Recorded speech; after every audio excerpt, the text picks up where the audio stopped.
Good evening बच्चों, very very good evening. आज की क्लास में CA foundation exam oriented batch जनवरी 26 में हम लोग एलएलपी का रिमेनिंग पोर्शन कंप्लीट करेंगे। हम लोग जो एलएलपी पढ़ रहे थे उसका रिमेनिंग पोर्शन आज कंप्लीट कर देंगे। एलएलपी में अभी आपकी टोटल 2 क्लासेस हुई है एलएलपी में। पहले क्लास में हमने बेसिक कॉन्सेप्ट पढ़ा कि एलएलपी है क्या। आपने कहा कि LLP is the hybrid of partnership firm and company. LLP hybrid होता है पार्टनरशिप फर्म और कंपनी का। आपने कहा कि एलएलपी एक new form of business organization है। एलएलपी ऑल्टरनेट कॉर्पोरेट व्हीकल है जिसमें हमने पार्टनरशिप की फ्लेक्सिबिलिटी ली इंटरनल स्ट्रक्चर और मैनेजमेंट में, और हमने कंपनी का limited liability of members character उठाया है और flexibility of internal structure and management plus limited liability of members को मिला के एक नया तरीका बिजनेस करने का बनाया जिसने हमें एलएलपी कहा। एलएलपी के अंदर 81 सेक्शन 4 शेड्यूल है। फर्स्ट शेड्यूल जो है म्यूचुअल राइट एंड लायबिलिटीज की बात करता है पार्टनर्स की। सेकेंड शेड्यूल में कन्वर्जन होता है फर्म का एलएलपी में। थर्ड शेड्यूल में प्राइवेट कंपनी कन्वर्ट हो सकती है एलएलपी में, और फोर्थ शेड्यूल में unlisted public company can be converted into LLP. फिर हमने एलएलपी का डिफरेंस देखा। वहां हमने बातें की कि अगर आप एलएलपी का पार्टनरशिप के साथ, पार्टनरशिप का कंपनी के साथ या एलएलपी का कंपनी के साथ डिफरेंस निकाल रहे हो तो अगर डिफरेंस में एक बॉडी कॉर्पोरेट है तो डिफरेंस बहुत आसान हो जाएगा। बेसिस ऑफ डिफरेंस में बॉडी कॉर्पोरेट के सारे कैरेक्टर उठा लेंगे। Body corporate, separate legal entity, artificial legal person, common seal, limited liability, perpetual succession, governing act. और बिना डिफरेंस याद किए 6-7 डिफरेंस तो लिख के आ ही जाएंगे। रजिस्ट्रेशन, लेकिन अगर दोनों बॉडी कॉर्पोरेट है तो गवर्निंग एक्ट हो गया। दोनों का मैनेजमेंट देख लो, नंबर देख लो, नाम के अंत में क्या लगाते हैं देख लो और डिफरेंसेस बनाओ। एलएलपी हमेशा प्रॉफिट कमाने के लिए बनाते हैं। एलएलपी बनाने का मकसद कभी भी चैरिटेबल नहीं होता, जबकि कंपनी तो हम चैरिटेबल पर्पस के लिए बना सकते हैं। याद करो सेक्शन 8 कंपनी। उसके बाद सेकेंड क्लास में एलएलपी के हमने उसके सारे कैरेक्टरिस्टिक पढ़े कि एलएलपी एक बॉडी कॉर्पोरेट है क्योंकि उसका रजिस्ट्रेशन एसेंशियल है। एलएलपी का परपेचुअल सक्सेशन होता है, मतलब मेंबर पार्टनर के आने जाने, मरने, जीने, पागल दिवालिया होने से एलएलपी के एग्जिस्टेंस पे कोई इफेक्ट नहीं पड़ता। एलएलपी में म्यूचुअल एजेंसी नहीं होती। एक पार्टनर दूसरे पार्टनर का एजेंट नहीं होता। एलएलपी का पार्टनर सिर्फ एलएलपी का एजेंट होता है। परपेचुअल सक्सेशन होता है। एलएलपी एग्रीमेंट हम आपसी सहमति से बना सकते हैं, लेकिन अगर हमने नहीं बनाया एलएलपी एग्रीमेंट तो हमारे ऊपर फर्स्ट शेड्यूल एप्लीकेबल हो जाता है एलएलपी एक्ट का। एलएलपी में मिनिमम 2 पार्टनर्स का रिक्वायरमेंट है, मैक्सिमम नंबर ऑफ पार्टनर्स पे कोई लिमिट नहीं है। एलएलपी हमेशा प्रॉफिट मोटिव इंटेंशन से ही बनाया जाएगा, चैरिटी करने के लिए, समाज सेवा के लिए नहीं। फॉरेन एलएलपी में आपने कहा एलएलपी जो आउटसाइड इंडिया है रजिस्टर्ड और प्लेस ऑफ बिजनेस इंडिया में है उसको फॉरेन एलएलपी बोलेंगे। फॉरेन एलएलपी भी इंडियन एलएलपी में पार्टनर हो सकता है। सीजी चाहे तो इन्वेस्टिगेशन ऑर्डर कर सकता है, ये कॉम्प्रोमाइज अरेंजमेंट में जा सकते हैं, और इनको भी इलेक्ट्रॉनिकली फाइलिंग करना होता है सारे डॉक्यूमेंट को एमसीए के वेबसाइट पे। उसके बाद आपने कुछ इंपॉर्टेंट डेफिनेशंस वगैरह देखे थे। अब लास्ट क्लास में कौन पार्टनर होगा, कौन पार्टनर नहीं हो सकता, डेजिग्नेटेड पार्टनर क्या होगा, इनकॉर्पोरेशन प्रोसेस क्या होता है और एलएलपी बनाने का फायदा। आज की क्लास में देखेंगे तो हमारा एलएलपी कंप्लीट हो जाएगा। तो चलिए शुरू करते हैं क्लास को। Let's begin. पार्टनर, सेक्शन 5 जो है एलएलपी एक्ट का, सेक्शन 5 जो है एलएलपी एक्ट का, वो पार्टनर की बातें करता है। Partners, section 5। एलएलपी का पार्टनर कौन बन सकता है? तो इसने कहा एनी इंडिविजुअल और बॉडी कॉर्पोरेट में B a partner in LLP. Any individual, कोई भी इंडिविजुअल या बॉडी कॉर्पोरेट एलएलपी का पार्टनर हो सकता है। लेकिन किसी इंडिविजुअल को कब डिस्क्वालीफाई कर देंगे? Any individual body corporate can be a partner of LLP, लेकिन कोई इंडिविजुअल कब डिस्क्वालीफाई हो जाएगा कि वो पार्टनर नहीं हो सकता? तो आपने कहा 3 केसेस में डिस्क्वालिफिकेशन होगा। पहला है कि when he is declared unsound mind bye a court of competent jurisdiction. जब किसी व्यक्ति को कोर्ट अनसाउंड डिक्लेयर कर दे, जब किसी व्यक्ति को कोर्ट बोले कि भैया ये तो पागल है, अनसाउंड है, तो वो डिस्क्वालीफाई हो जाएगा, वो एलएलपी का पार्टनर नहीं हो सकता। दूसरा डिस्क्वालिफिकेशन है कि when he is an undischarged insolvent. Undischarged insolvent है आप, मतलब आपको कोर्ट ने डिक्लेयर कर दिया कि भैया ये तो दिवालिया हो चुका है। और तीसरा, he has applied to be adjudicated as an insolvent and his application is pending। या उसने एप्लीकेशन दिया कि मुझे दिवालिया घोषित कर दो और अभी एप्लीकेशन पेंडिंग है। इस केस में आप इंडिविजुअल, 3 केस हो गया, जब वो अनसाउंड डिक्लेयर हो जाए, जब वो अनडिस्चार्ज इंसॉल्वेंट है, या उसने एप्लीकेशन दिया है कि भैया उसको इंसॉल्वेंट घोषित कर दो और एप्लीकेशन इज पेंडिंग। तो ये 3 केसेस हैं भाई। इन 3 केसेस में एक इंडिविजुअल डिस्क्वालीफाई हो जाएगा to be a partner of LLP.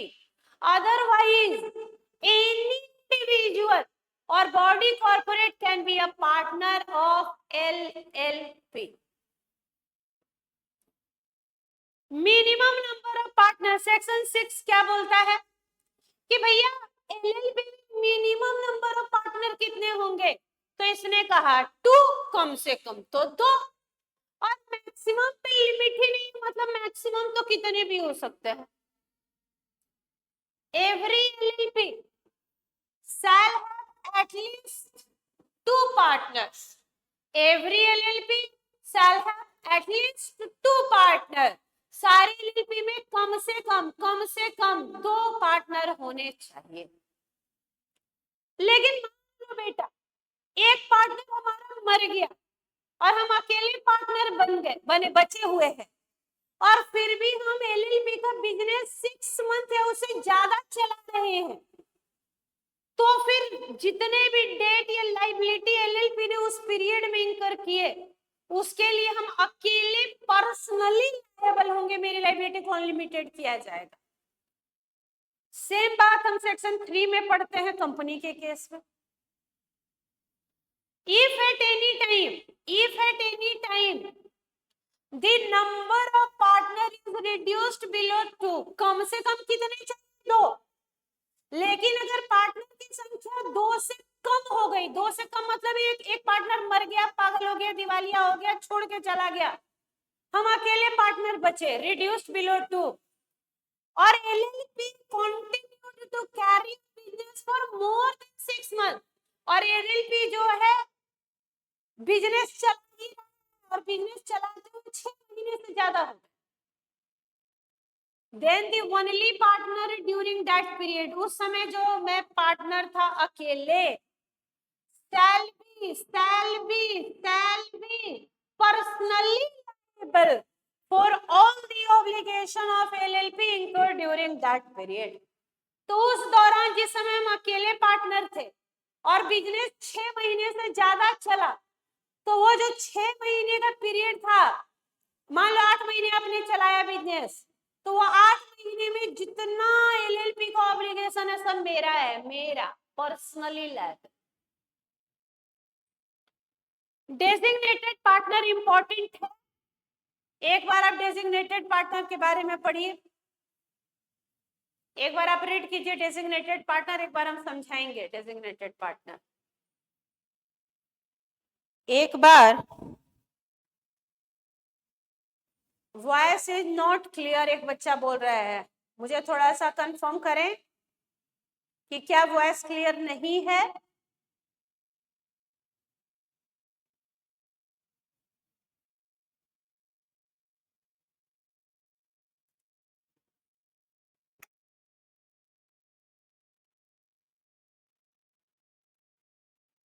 मुझे एक बार क्लियर करें बेटा, वॉइस में क्या दिक्कत आ रही है, क्या वॉइस मेरी क्लियर नहीं है?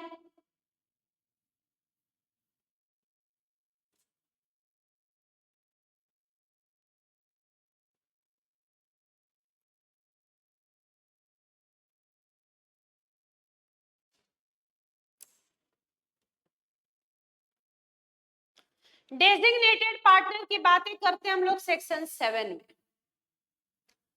Every LLP shall have at least 2 designated partner, her LLP में कम से कम 2 डेजिग्नेटेड पार्टनर होने चाहिए, 2 कम से कम डेजिग्नेटेड पार्टनर, और जो 2 डेजिग्नेटेड पार्टनर है वो इंडिविजुअल होने चाहिए, दोनों डेजिग्नेटेड क्या होने चाहिए, इंडिविजुअल, और उसमें से एक कम से कम एक रेसिडेंट होना चाहिए।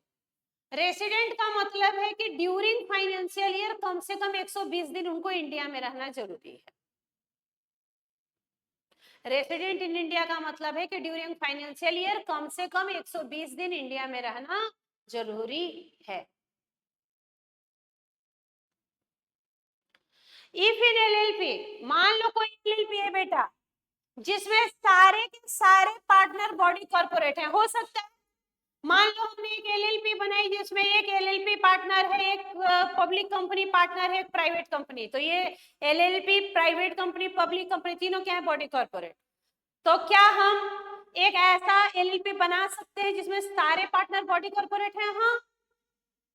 या ऐसा हो सकता है कि एक या एक से ज्यादा पार्टनर इंडिविजुअल हो और बाकी बॉडी कॉर्पोरेट हो, पॉसिबल है। आपने कहा कि एनी इंडिविजुअल और body corporate can be a partner, तो मान लो मैंने एक एलएलपी बनाई जिसमें सब के सब पार्टनर बॉडी कॉर्पोरेट है पॉसिबल। या मान लो मैंने ऐसी एलएलपी बनाई जिसमें एक इंडिविजुअल है और बाकी 2 बॉडी कॉर्पोरेट है, ये भी पॉसिबल है। तो उस केस में जो बॉडी कॉर्पोरेट है वो अपना नॉमिनी अपॉइंट करते हैं, और वो नॉमिनी कौन होंगे, इंडिविजुअल।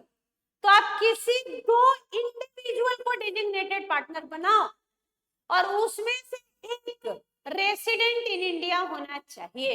रेसिडेंट का मतलब है कि ड्यूरिंग फाइनेंशियल ईयर कम से कम भारत में 120 दिन रहना जरूरी है।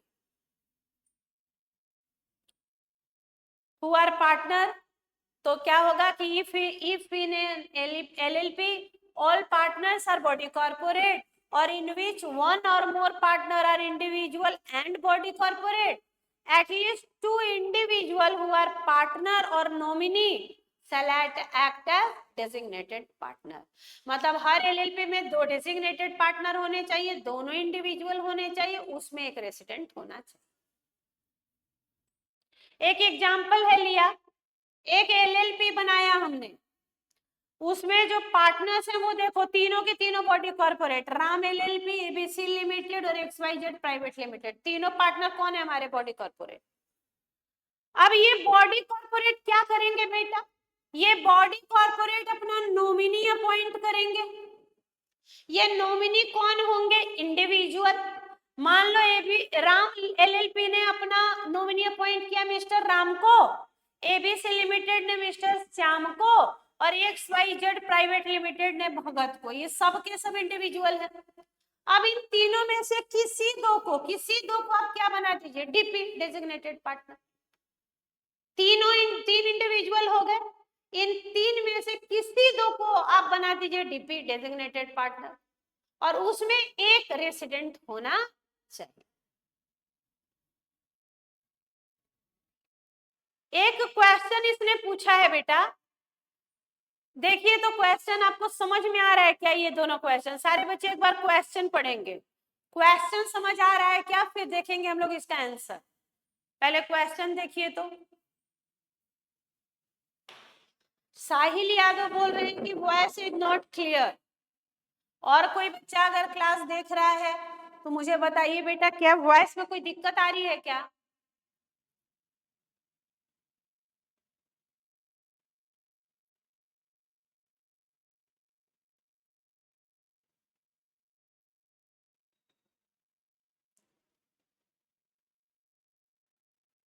दो क्वेश्चन आपको स्क्रीन पे दिख रहा है, क्वेश्चन पढ़ के और जवाब देने की कोशिश करें। बेटा जब आप क्लासेस देखते हैं, जब भी देखते हो, मान लो लाइव देख रहे हो या रिकॉर्डेड देख रहे हैं बाद में, तो जब आप क्वेश्चन देखें तो जरूर उस क्वेश्चन को पढ़ के और इन्वॉल्व होने की कोशिश करें और आंसर देने की कोशिश करें। Teaching is always the two way communication. Teaching one way communication नहीं है कि हम आए और भाषण दें और आप भाषण सुने। आप इंटरेक्ट करें, आप जवाब दें, तो फिर आपको क्लास ज्यादा अच्छा लगेगा। देखिए, मिस्टर अंकित शर्मा एलएलपी बनाना चाहते हैं, जिसमें वो खुद रहेंगे, उनकी वाइफ अंकिता शर्मा रहेंगी, और एक एचयूएफ को वो पार्टनर बनाना चाहते हैं।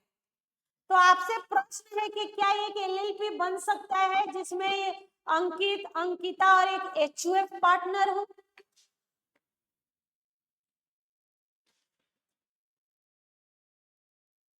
क्वेश्चन देखें स्क्रीन पे आप, कि mister Ankit Sharma wants to form a LLP taking him, his wife Mrs. Ankita Sharma and one HUF as partner. For that, whether this LLP can be incorporated under LLP Act, क्या ऐसा LLP बन सकता है जिसमें दो इंडिविजुअल और एक HUF partner हो? आप जवाब दें।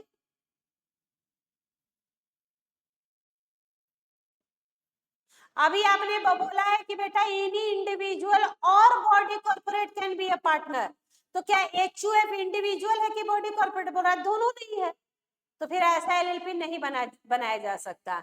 एलएलपी का पार्टनर कौन हो सकता है? या तो इंडिविजुअल और नहीं तो बॉडी कॉर्पोरेट, और एचयूएफ ना तो इंडिविजुअल है ना बॉडी कॉर्पोरेट, तो how can HUF be the partner of LLP?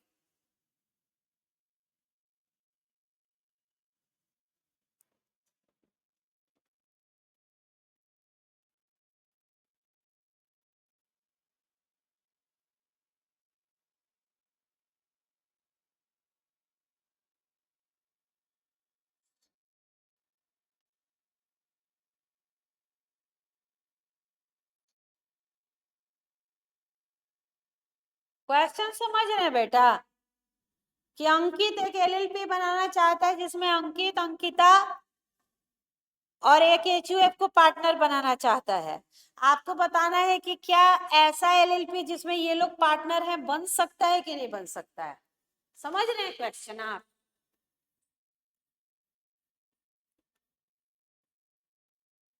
एक प्रश्न है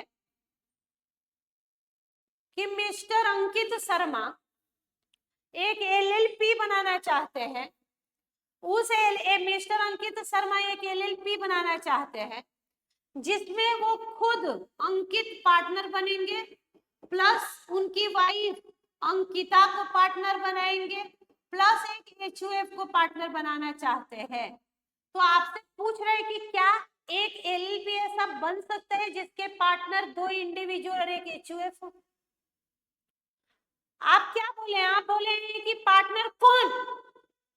तो एनी इंडिविजुअल और body corporate can be the partner of LLP. तो अंकित शर्मा और अंकिता शर्मा तो इंडिविजुअल है, ठीक है, लेकिन एचयूएफ बॉडी कॉर्पोरेट तो नहीं, इसलिए ऐसा एलएलपी नहीं बन सकता। नेक्स्ट, ये वाला क्वेश्चन का जवाब जो देगा उसको एलएलपी समझ आ गया है। ये वाला क्वेश्चन पढ़े। Mister Mudit is the creditor of Devi Ram food circle LLP. एक एलएलपी है जिसका नाम है देवी राम फूड सर्कल एलएलपी, उसका क्रेडिटर है कौन? Mister Mudit. he has a claim of 10 lakh against the LLP. उनका क्लेम है 10 लाख का, उनको एलएलपी से पैसे लेने हैं, एलएलपी से पैसे लेने हैं कितने? 10 लाख। लेकिन but the worth of asset of LLP are only 7 lakh. लेकिन एलएलपी के पास टोटल प्रॉपर्टी है कितने की? 7 लाख की।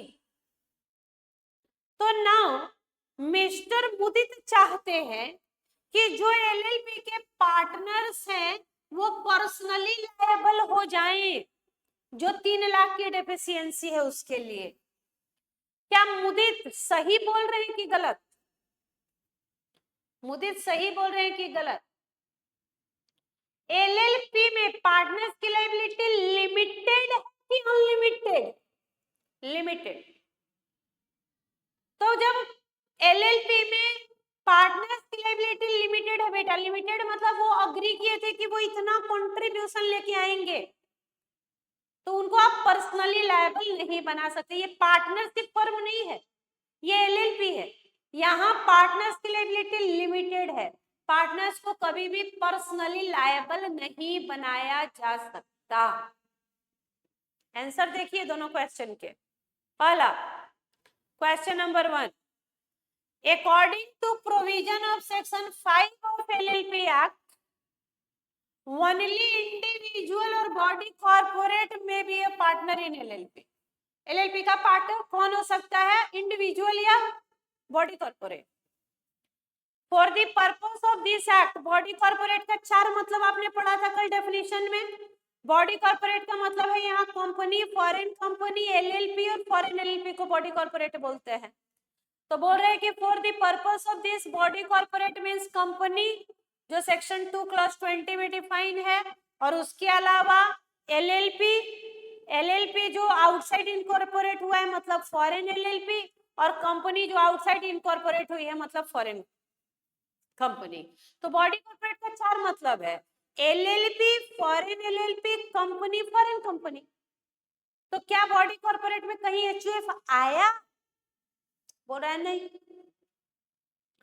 तो in the given case mister Ankit Sharma wants to form a LLP taking him, his wife Ankita Sharma and one HUF as the partner.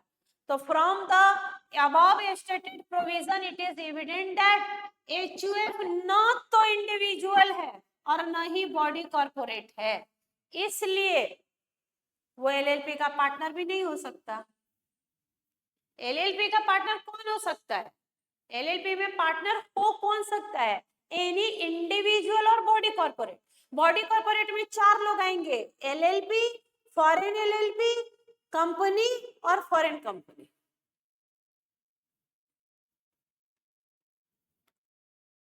दूसरा question मुदित वाला पढ़िए। दूसरा क्वेश्चन है मुदित वाला, पढ़िए।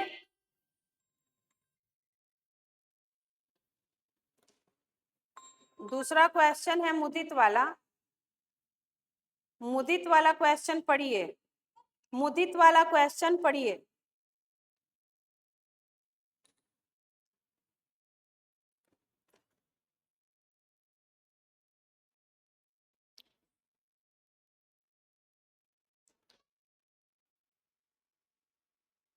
According to provision of section 3 of LLP, provide that LLP is the body corporate formed and incorporated under this act and is a legal entity separate from that of its partner. LLP has a separate legal entity and liable for full extent of asset, and liability of partner is limited to their agreed contribution.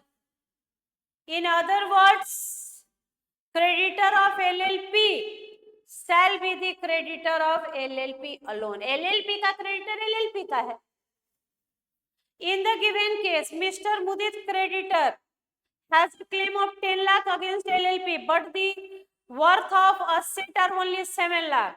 मुदित चाहता है कि partners को personally liable बना दे, नहीं हो सकता. From the above stated provision, it is evident that partners are not personally liable for the full extent.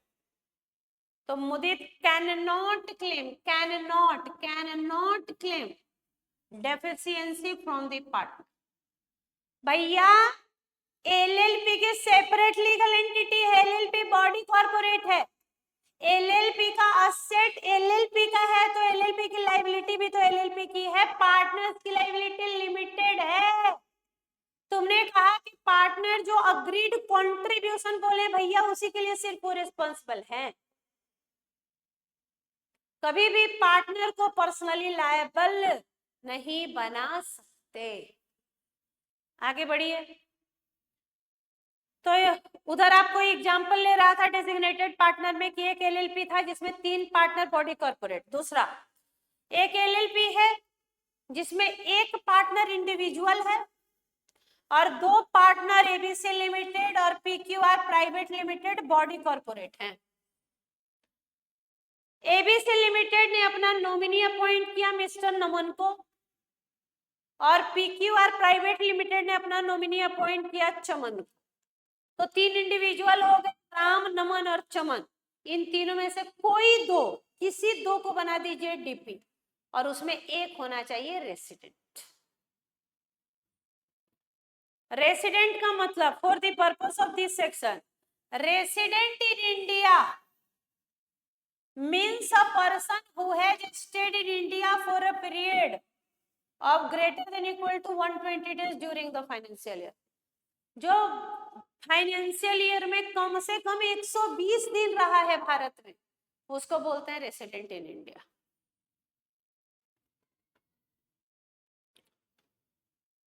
Advantage क्या है भैया एलएलपी की? ये कुछ क्वेश्चन हैं जो इंपॉर्टेंट हैं और आपको इस चैप्टर में याद करना होगा. पहला एडवांटेज बताइए एलएलपी बनाने का. एलएलपी बन गया तो बॉडी कॉर्पोरेट हो गया, परपेचुअल सक्सेशन हो गया, सेपरेट लीगल एंटिटी हो गया, अपना कॉमन सील हो गया. डेजिग्नेटेड पार्टनर बताइए, और क्या एलएलपी में डीपी अपॉइंट करना मैंडेटरी है? तीसरा इनकॉर्पोरेट कैसे, essential element of incorporate LLP. चौथा स्टेप बताइए एलएलपी में. इनकॉर्पोरेशन बाय रजिस्ट्रेशन बताइए. तो चलिए पढ़ते हैं. What are the essential element to incorporate LLP? LLP बनाने के लिए क्या क्या जरूरी चीजें हैं, एलएलपी बनाने के लिए क्या क्या एसेंशियल है? पहला, to complete and submit incorporation document. सबसे पहले इनकॉर्पोरेशन डॉक्यूमेंट बनाइए, कंप्लीट कीजिए और उसको सबमिट कर दीजिए आरओसी को electronically with prescribe fee. To have at least, कम से कम 2 पार्टनर होने चाहिए एलएलपी बनाने के लिए. To have at least 2 partner for incorporation. अब वो इंडिविजुअल हो या बॉडी कॉर्पोरेट, 2 पार्टनर चाहिए. तीसरा, रजिस्टर्ड ऑफिस इंडिया में होना चाहिए. To have registered office in India, जहां सारे कम्युनिकेशन होंगे. कम से कम 2 पार्टनर होने चाहिए और complete and submit incorporation document. Fourth, to appoint minimum 2, कम से कम 2 इंडिविजुअल को डीपी बना दीजिए, डेजिग्नेटेड पार्टनर, जो who will be responsible for legal compliances, जिनका काम होगा लीगल कंप्लायंसेस देखना. At least one of them should be resident, और उन दोनों में से एक रेसिडेंट होना चाहिए. आपको पता है कि हर एलएलपी में कम से कम 2 डीपी होने चाहिए, दोनों इंडिविजुअल होने चाहिए, उसमें एक रेसिडेंट होना चाहिए. A person or nominee of body corporate intending to be appointed as DP should hold DPIN. जिसको आप डेजिग्नेटेड पार्टनर बनाएंगे उसके पास अपना DPIN होना जरूरी है. डिन की तरह जिसके पास डिन है वो भी डीपी बन जाता है. DPIN आज तक कागज पे ही है, ढील से ही काम चल रहा है। To execute a partnership agreement, एक पार्टनरशिप एग्रीमेंट बनाना होगा पार्टनर्स के बीच में और पार्टनर LLP के बीच में। और अगर ऐसा कोई एग्रीमेंट नहीं बना है तो फर्स्ट शेड्यूल में जो लिखा हुआ है राइट एंड ड्यूटी पार्टनर्स का, वही यहाँ पे भी एप्लीकेबल हो जाएगा। LLP का स्टेप देखिए, LLP बनेगा कैसे। पहला नेम रिजर्वेशन, नाम रिजर्व कराइए। First step to incorporate LLP's reservations, पहले नाम रजिस्टर करा लीजिए CG के पास। पहले आप नाम वहां पे रिजर्व करा लीजिए कि किस नाम से LLP बनाना चाहते हैं। उसी मिलते जुलते नाम से पहले से तो LLP नहीं है, अगर है तो आपका नाम रिजेक्ट कर देता है, नहीं है तो नाम अलॉट करेगा। उसके बाद एप्लीकेंट को जो है फाइल करना होता है E-Form 1, सर्टेन करने के लिए, नाम रिजर्व कराने के लिए E-Form 1 सबमिट करना है। जब नाम रिजर्व हो जाए, आफ्टर रिजर्विंग, जब नाम रिजर्व हो जाए तो एक और फॉर्म भरना है E-Form 2, जो इनकॉर्पोरेशन का होगा। E-Form 2 में आप सब कुछ बताइएगा कि डिटेल कि जो आप LLP बना रहे हैं उसमें कौन पार्टनर होंगे, कौन डेजिग्नेटेड पार्टनर होंगे, और आपने पार्टनर और DP का कंसेंट ले लिया है कि नहीं कि वो DP या पार्टनर बनना चाहते हैं।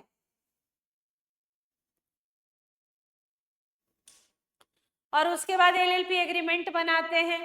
Execution of LLP agreement mandatory है, LLP एग्रीमेंट बनाना जरूरी है सेक्शन 23 में।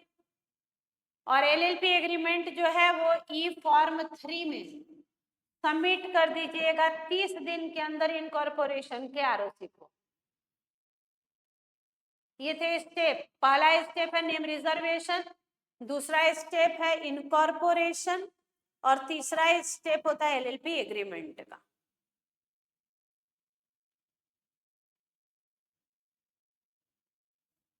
और तीसरा स्टेप होता है LLP एग्रीमेंट का।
स्टेप क्या है LLP बनाने में? नेम रिजर्व कराइए, LLP इनकॉर्पोरेट कराइए और LLP एग्रीमेंट बनाइए।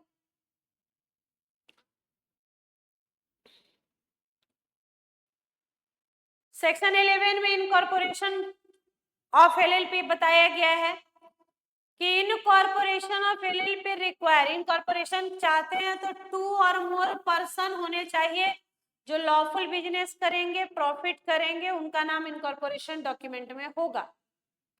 इनकॉर्पोरेशन डॉक्यूमेंट जो है E-Form 2 में ROC को सबमिट करना है। Practicing CS, CS, CMA advocate से आपको लेना है एक स्टेटमेंट जिसमें वो ये बताएंगे कि LLP एक्ट के जो रिक्वायरमेंट है वो सारे फुलफिल हुए हैं। इनकॉर्पोरेशन डॉक्यूमेंट में आपको बताना है LLP का नाम, काम, रजिस्टर्ड ऑफिस का पता, पार्टनर और DP का नाम और पता, और जो इंफॉर्मेशन चाहिए सारी इंफॉर्मेशन को आप दे दीजिए। प्रॉपर वेरिफिकेशन के बाद ROC आपको सर्टिफिकेट इशू कर देगा, सर्टिफिकेट ऑफ इनकॉर्पोरेशन 14 दिन के अंदर। सर्टिफिकेट साइंड होगा आरओसी के द्वारा, कॉमन सेल लगेगा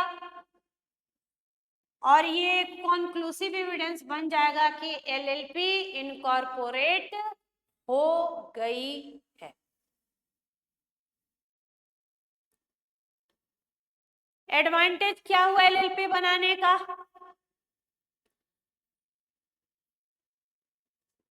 एग्रीमेंट के आधार पे चलेगा, फ्लेक्सिबिलिटी है, लो कंप्लायंस कॉस्ट है, आसान है बट बनाना, आसान है मिटाना, पार्टनर्स की लायबिलिटी लिमिटेड होगी, फ्लेक्सिबल कैपिटल स्ट्रक्चर होगा।